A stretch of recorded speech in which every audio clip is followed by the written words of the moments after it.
Hello friends, welcome to editorial analysis by simplified civil services. आज सितंबर 30 को total 3 article discuss करेंगे। Inside outside ये आर्टिकल इंडियन एक्सप्रेस में आया हुआ है और हाउस होल्ड सेविंग्स के ऊपर ये आर्टिकल है। इसमें कुछ कॉन्सेप्ट हैं वो क्लियर करेंगे, मेंस का क्वेश्चन प्रिपेयर करेंगे।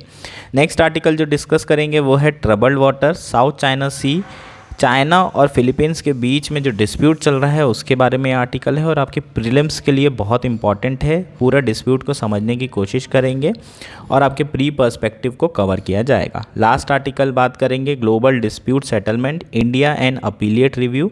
ये आर्टिकल बेसिकली जो डिस्प्यूट सेटलमेंट सिस्टम है WTO में उसके डिसफंक्शनल होने के कारण अपीलिएट रिव्यू बॉडी की कितनी इंपॉर्टेंस है उसके बारे में ये आर्टिकल आया हुआ है और उसमें हम डिटेल में चर्चा करेंगे।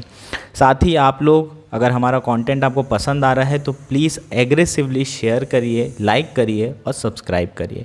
तो आइए शुरू करते हैं आर्टिकल। फर्स्ट आर्टिकल है इनसाइड आउटसाइड। ये आर्टिकल इंडियन एक्सप्रेस में आया है। GS3 मेंस के पर्सपेक्टिव से इंपॉर्टेंट है। आपको पूछा जा सकता है सेविंग्स का इकोनॉमिक डेवलपमेंट में क्या रोल है। आपको डायरेक्टली पूछा जा सकता है हाउस होल्ड सेविंग को अगर चैनलाइज कर दिया जाए फाइनेंशियल सेक्टर में तो उसके क्या इंप्लीकेशंस होंगे। इस तरह का क्वेश्चन ऑलरेडी मेंस में पूछा जा चुका है और ये कंसेप्चुअल पार्ट है।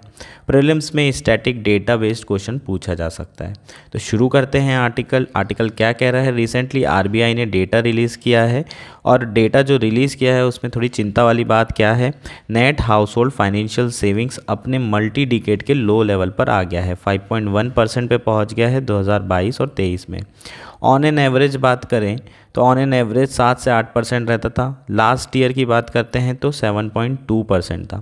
जनरली ऑन एन एवरेज 7 से 8 के बीच में हमेशा रहता है। पेंडेमिक ईयर की बात करते हैं उस साल बस ये सेविंग रेशियो 11% तक पहुंचा था क्योंकि उस समय सप्लाई कम थी, है ना। ऑलमोस्ट लॉकडाउन हो गया था तो लोन लेना बंद ही कर दिए थे और सारा का सारा पैसा बैंक में डिपॉजिट था, इसलिए ये एबरेशन वाला ईयर था। जनरली 7% रहता है और अभी बहुत कम हो गया है जो कि चिंता वाली बात है। क्यों बात है उसके बारे में बात करेंगे। सबसे पहले तो net household financial saving को अगर हमें निकालना है तो क्या होगा, जितना भी डिपॉजिट हाउस होल्ड कर रहे हैं सारे हाउस होल्ड मिलके माइनस जितना भी लोन हाउस होल्ड ले रहे हैं, जैसे कि कार लोन हो गया, होम लोन हो गया, सारा अगर हम लोग क्या करें समेशन के बाद माइनस करें तो हमें net household financial savings मिल जाएगी। ठीक है, अब कॉन्सेप्ट की बात करते हैं कि हाउस होल्ड सेविंग का क्या जो है बेनिफिट होता है। अगर हाउस होल्ड सेविंग मान लीजिए जो आप सेव कर रहे हैं, आपने इनकम जो है जितनी थी उससे कंजम्पशन किया और कुछ सेविंग की। अब जो सेविंग्स होंगी वो आप अपने बैंक में डिपॉजिट कर लेते हैं या फिर घर पे रखते हैं। अगर आप बैंक में डिपॉजिट करेंगे तो वो फाइनेंशियल सेक्टर में चैनलाइज हो जाएगी। जैसे कि आपने बैंक में डाल दिया, आपको कुछ डिपॉजिट के लिए परसेंटेज मिलेगा कि आपने डिपॉजिट रखा तो आपको कुछ ब्याज मिलेगा।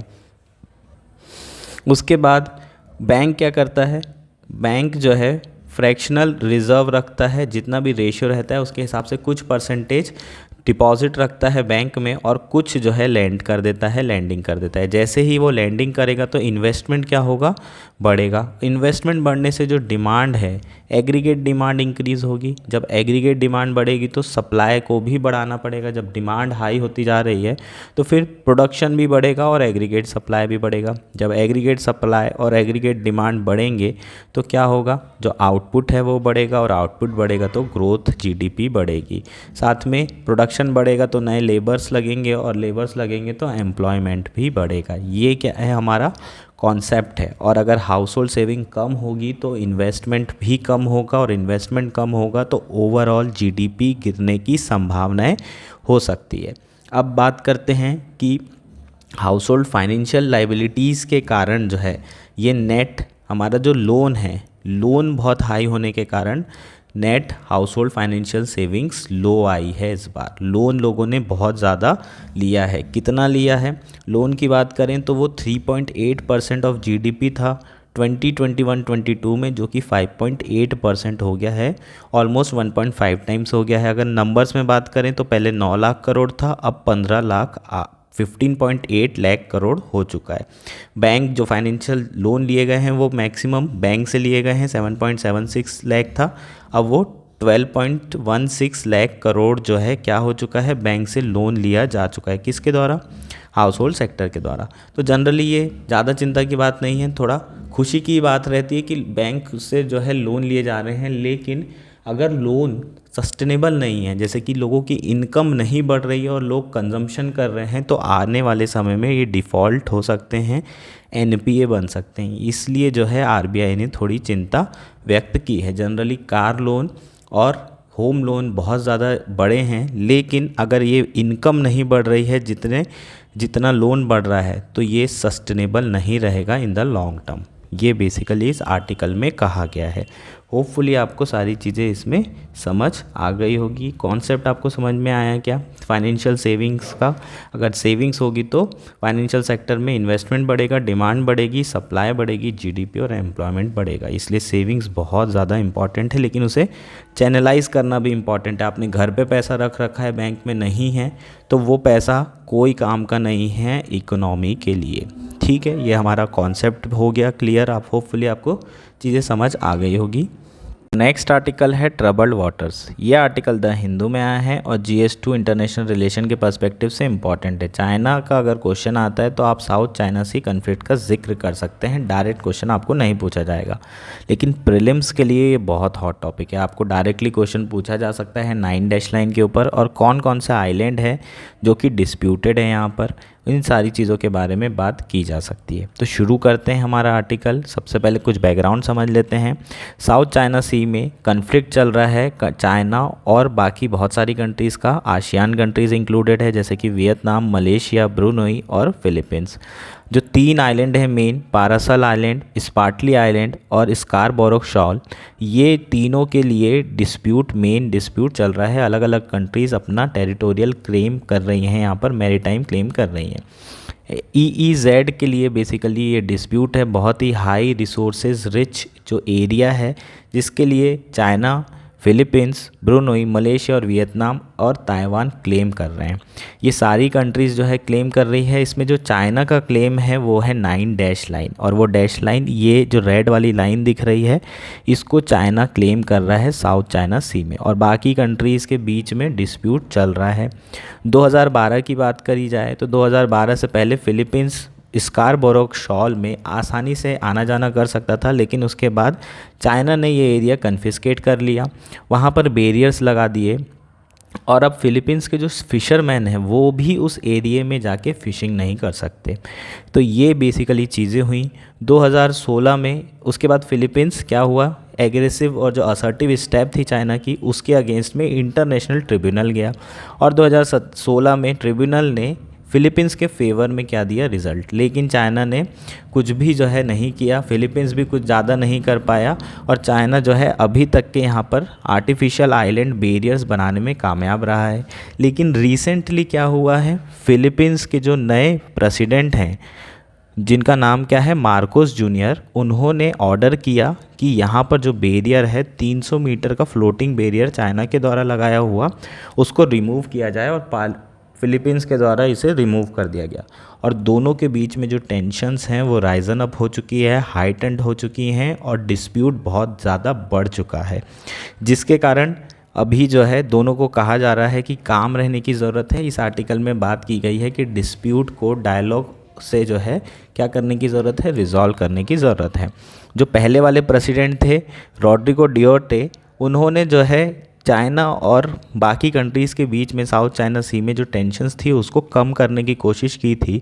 लेकिन जो नए प्रेसिडेंट हैं मार्कोस जूनियर, वो थोड़े अग्रेसिव हैं, असर्टिव हैं।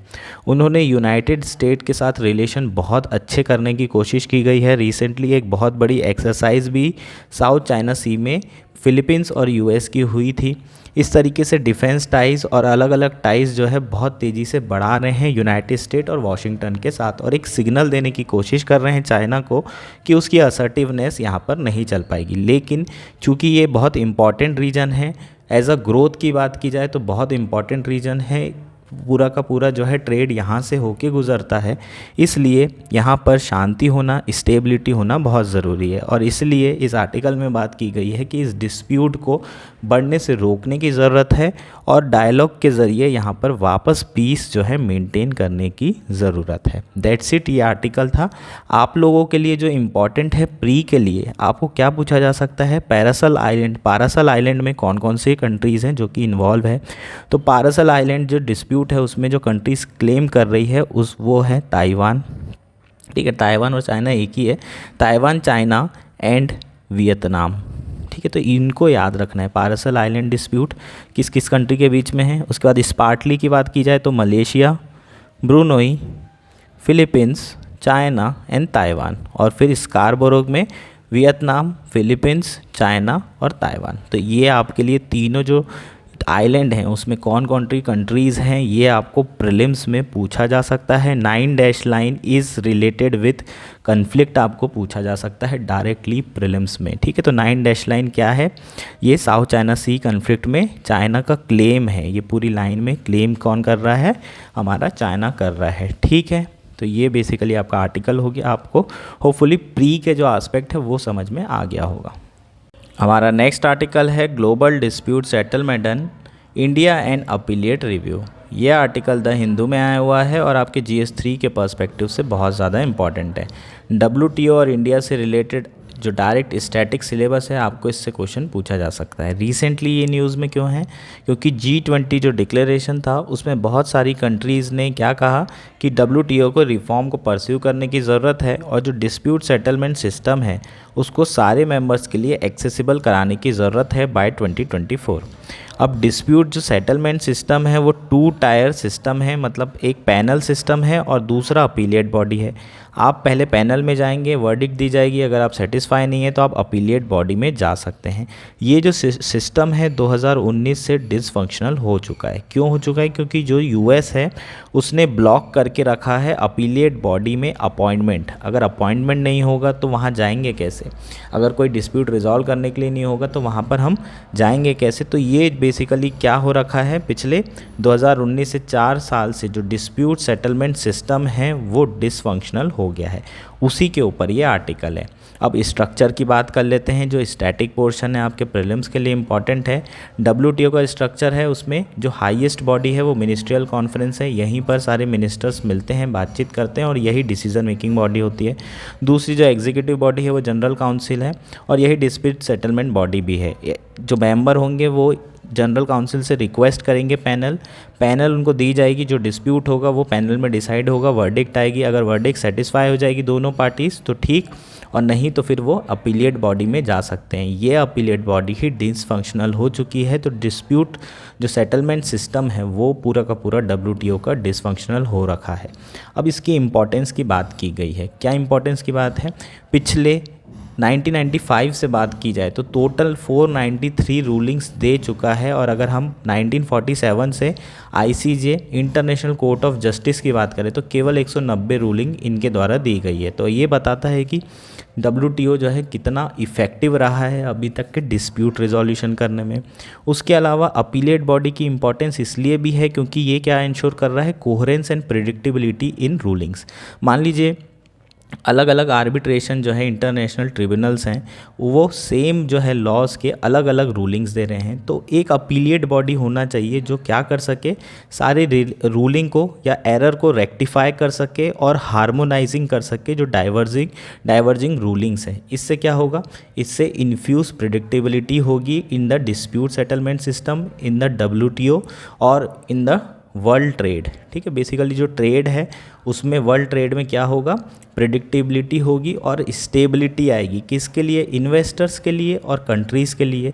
तो इसलिए जो है इस आर्टिकल में यही बात की गई है कि जो अपीलिएट मैकेनिज़्म है वो कितनी ज़्यादा इम्पॉर्टेंट है, उसकी इम्पॉर्टेंस की बात की गई है।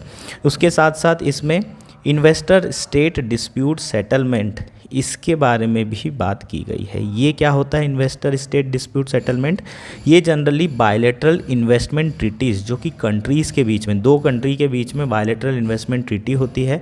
BITs में जो इन्वेस्टर्स होते हैं, फॉरेन इन्वेस्टर्स, उनको सेव करने के लिए कुछ ट्रीटी साइन की जाती है। इंडिया के अगर बाहर जाएंगे दूसरी कंट्री में जो इन्वेस्टर होंगे उनको नेशनल ट्रीटमेंट मिलना चाहिए। मतलब जो इंडिया के इन्वेस्टर्स हैं और फॉरेन वाली कंट्री के इन्वेस्टर हैं, दोनों को समान इन्वेस्टमेंट मतलब अपॉर्चुनिटी देनी चाहिए और सेम नेशनल ट्रीटमेंट मिलना चाहिए। वैसे ही बाहर से इंडिया में आएंगे तो उनको अगर सेम ट्रीटमेंट देने की बात की गई है काय में, बायलैटरल इन्वेस्टमेंट ट्रीटी में। अगर कोई डिस्प्यूट हो जाता है तो उसको कैसे रिजॉल्व किया जाएगा, तो उसके लिए इन्वेस्टर स्टेट डिस्प्यूट सेटलमेंट जो मैकेनिज़्म है वो BIT में ट्रीटी में डाली जाती है।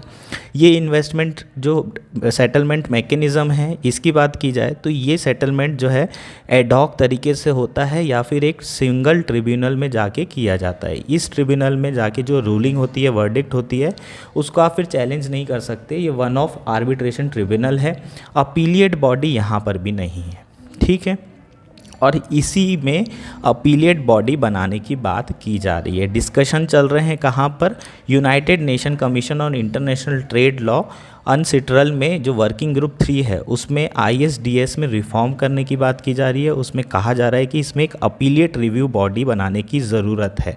और वो बॉडी कैसी हो सकती है, एक तो एडॉक भी हो सकती है, मतलब तुरंत केस बाय केस बेसिस पे उसे क्या बनाया जाए, पार्टीज़ के डिस्प्यूट के हिसाब से एक बॉडी बनाई जाए, या फिर एक स्टैंडिंग हो सकती है जो हमेशा कोई भी जो भी फर्स्ट टायर ट्रिब्यूनल डिसीजन देगी तो आप यहाँ पर जा सकते हैं और अगर कोई एरर है तो उसे रेक्टिफाई किया जा सकता है। इंडिया का अभी तक कोई फॉर्मर स्टैंड नहीं आया है, लेकिन इंडिया जो है अपने BIT में अपीलिएट रिव्यू की बात करती है अंडर आर्टिकल 29। तो इंडिया को सूनर और लेटर ये डिसीज़न लेना होगा और अपीलिएट रिव्यू का समर्थन करना होगा। साथ में WTO में जो डिस्प्यूट सेटलमेंट सिस्टम है उसको दोबारा से शुरू करना होगा और जो ब्लॉक किया हुआ है US ने, है ना, डायलॉग करके ये जो सिस्टम है डिसफंक्शनल हो रखा है, इसे दोबारा से स्टार्ट करने की ज़रूरत है। साथ ही में इन्वेस्टर स्टेट डिस्प्यूट जो मैकेनिज़्म है इसमें अपीलिएट रिव्यू करने की भी ज़रूरत है, इसका समर्थन भी इंडिया को करना होगा।